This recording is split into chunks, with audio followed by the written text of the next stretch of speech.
नमस्कार मित्रों, गायत्री कॉलेज सांचौर की ऑनलाइन क्लास में आप सभी का स्वागत है। प्यारे विद्यार्थियों, आज हम प्लासी के युद्ध के बाद भारत की राजनीतिक दशा व अंग्रेज़ों की बढ़ती महत्वाकांक्षा के कारण बक्सर का युद्ध हुआ था, उसका हम अध्ययन है वो करेंगे। तो देखिए, प्लासी के युद्ध के बाद अंग्रेजों ने उनका सहयोग करने वाले मीर जाफर को बंगाल का नया नवाब घोषित कर दिया था, लेकिन मीर जाफर से अंग्रेजों ने मनमाने ढंग से करों को वसूल किया, रिश्वत ली, युद्ध हर्जाना लिया और अंग्रेजों को खुश करने के चक्कर में मीर जाफर के काल में बंगाल का राजकोष रिक्त हो गया। ऐसी स्थिति में मीर जाफर भी अब अंग्रेजों से परेशान हो गया। वह भी येन के प्रकार अंग्रेजों से दूर रहकर कार्य करना चाहते थे। इससे अंग्रेज मीर जाफर से नाराज हो गए और अंग्रेजों ने मीर जाफर को अपदस्थ करके उसकी जगह मीर कासिम को बंगाल का नया नवाब घोषित कर दिया। मतलब समझे कि अंग्रेज जिसे चाहते थे उसे ही रखते थे। जो अंग्रेजों के हित लाभ आदि की पूर्ति कर सके, ऐसे व्यक्तियों को उन्होंने बंगाल के नवाब के पद पर आसीन किया था। अब मीर कासिम ने भी नवाब बनने के लिए, अंग्रेजों को खुश करने के लिए कई ऐसे प्रलोभन दिए थे। उन प्रलोभनों में उसने कहा कि वह अंग्रेजों का घनिष्ठ मित्र होगा, बंगाल की शासन व्यवस्था में ब्रिटिश सेना उनका पूरा सहयोग करेगी। अंग्रेज सहयोग के बदले वर्धमान, मिदनापुर व चटगांव से कुछ आय प्राप्त करेंगे। इसके अलावा मीर कासिम ने कंपनी को दक्षिण भारत में फ्रांसीसियों के विरुद्ध युद्ध लड़ने के लिए 5 लाख रुपए देना भी तय किया गया था। इस तरह मीर कासिम ने भी 4,52,000 पाउंड का तो अंग्रेजों को उपहार दे दिया और इस 4,52,000 पाउंड में से 50,000 पाउंड केवल वेंसी टार्ट को खुश करने के लिए रिश्वत दे दी।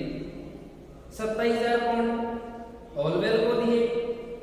25,000 पाउंड प्रत्येक सदस्य को देना तय हुआ। अब आप खुद समझ सकते हैं कि इतनी विशाल धनराशि अंग्रेजों को देने के बाद बंगाल का राजकोष तो बिल्कुल रिक्त हो गया था और ऐसे रिक्त राजकोष में शासन चलाना बड़ा मुश्किल था। शुरुआत में तो मीर कासिम बंगाल के नवाब बनना चाहते थे, इसलिए उन्होंने अंग्रेजों को ये तमाम सुविधाएं वो दे दी। लेकिन उसके बाद धीरे धीरे जब अंग्रेजों की इच्छाओं को मीर कासिम पूरा नहीं कर पाया तो अंग्रेज मीर कासिम से भी नाराज हो गए और उन्होंने मीर कासिम पर दबाव बनाना शुरू कर दिया। इससे मीर कासिम भी प्रभावित हुआ, नाराज हुआ और अंग्रेजों व मीर कासिम के मध्य संबंध तनातनीपूर्ण वो हो गए थे। इसके बाद जब प्लासी के युद्ध के बाद अंग्रेजों ने अपना स्वार्थ और तेज कर दिया और उन्होंने बिना सीमा शुल्क चुकाए कंपनी का व्यापार, स्वयं अपना निजी व्यापार एवं अपने चहेते मित्रों का व्यापार शुरू करवा दिया। इससे उनको फायदा हुआ, लेकिन नवाब का राजकोष है वो कमजोर है, वो हो गया था। इस तरह ब्रिटेन से कई अधिकारी व्यक्ति आए और उन्होंने बंगाल में बड़ी संख्या में कारखाने स्थापित कर दिए थे। लेकिन कारखाने में व्यक्तियों को काम करने के लिए स्वयं पर निर्भर रहना पड़ता था, क्योंकि उस समय में उन्होंने कारखाने में कोई मशीनरी आदि है वो नहीं लगाई थी। इस कारण से वे अन्य लोगों से नमक, घी, चावल, मांस, मछली, तंबाकू, अफीम आदि खरीदते और उसको खरीदने के लिए एक गुमास्ता नामक अधिकारी की नियुक्ति कर दी थी। गुमास्ता भारतीय होता था और वह प्राय भारतीय होता था और वह अंग्रेजों के कहे अनुसार स्वामी भक्त की बातें कार्य भी है वो करता था। मीर कासिम इस बात से असंतुष्ट था और उसने व्यापार पर अंकुश लगाने का कार्य वो शुरू किया था, लेकिन अंग्रेजों ने मीर कासिम की एक भी बात नहीं मानी और उल्टा मीर कासिम को समझाने के लिए जो अंग्रेजों ने दो अधिकारी भेजे थे, एक का नाम हे और दूसरे का नाम अमायत था। दोनों जैसे ही नवाब के पास पहुंचे तो नवाब ने उनको बंदी बना दिया, उनकी ये वो हत्या कर दी। इससे मामला और पेचीदा हो गया। अंग्रेजों ने तुरंत प्रभाव से मीर कासिम को बंगाल के नवाब के पद से हटाकर उसकी जगह मीर जाफर को वापस बंगाल का नवाब बना दिया। आप समझ गए होंगे कि अंग्रेज केवल अपने हित साधक व्यक्ति को ही बंगाल के नवाब के पद पर देखते थे और इस कारण से उन्होंने सिराजुद्दौला को हटाकर मीर जाफर को बनाया। फिर इच्छा पूर्ति पूरी नहीं हुई तो उन्होंने मीर जाफर को हटाकर मीर कासिम को बनाया और उससे भी उनकी इच्छा पूरी नहीं हुई तो उन्होंने वापस मीर कासिम को ही हटा दिया और वापस मीर जाफर को सशर्त बंगाल का नवाब है वो बना दिया। तब मीर कासिम अंग्रेजों से नाराज होकर अवध के नवाब सुजाउद्दौला के पास पहुंच गया।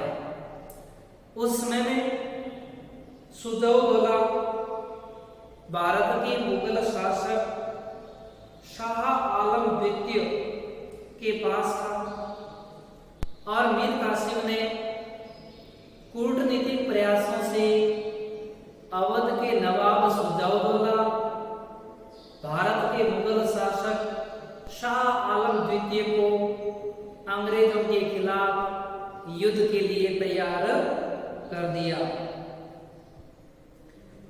हालांकि मीर कासिम, सुजाउद्दौला और शाह आलम, इन तीन में भी फूट थी, आपसी फूट थी, लेकिन फिर भी अंग्रेज इनके सभी के दुश्मन थे। इसलिए तीनों ने मिलकर अंग्रेजों का सामना करने का निर्णय लिया। अंग्रेज कलकत्ता काउंसिल के सदस्य भली भांति जानते थे कि हमारे पास एक ऐसा अवसर आया हुआ है जिससे हम उत्तरी भारत पर कब्जा कर सकते हैं अगर हम इन तीन शक्तियों को पराजित करते हैं। अंग्रेजों ने प्लासी के युद्ध में जीत प्राप्त की छल कपट से, उसी तरह से बक्सर के युद्ध में भी उन्होंने जीत हासिल करने का कार्य शुरू किया